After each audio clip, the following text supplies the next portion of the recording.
Today, students returned to Franklin Regional High School outside Pittsburgh for the first time since 21 were stabbed or slashed last week by a classmate. Students and their families gathered before dawn for a service on the football field, and folks from town saluted them on their way to class.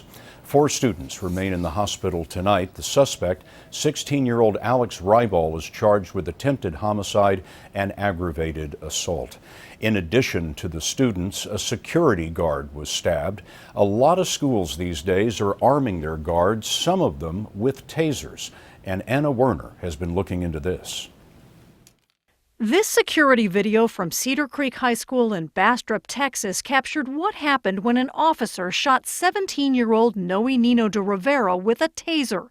He'd come to break up a fight. Instead, he was knocked to the concrete floor. Police said he disobeyed their orders. His head hit so hard he required emergency surgery for a severe brain hemorrhage, then spent 52 days in a medically induced coma. Jesus is his brother. What are the things that he cannot do now? He cannot talk the way he used to talk. He cannot walk the way he used to walk. He cannot think the way he used to think. Break it up! Officers from at least 5,000 law enforcement agencies carry tasers in schools. No one tracks how often they are used on students, but we found 20 reported examples since 2012. Tasers and pepper spray are being used to break up school fights or to de-escalate school fights. Deborah Fowler is with Texas Appleseed. Her legal aid group supported a Texas bill that would have banned the use of tasers in schools. There are other opportunities to de-escalate that don't pose the same dangers that certainly tasers pose. She points to confrontations like this, in which officers stepped into fights and used tasers on students. Get down on the ground now!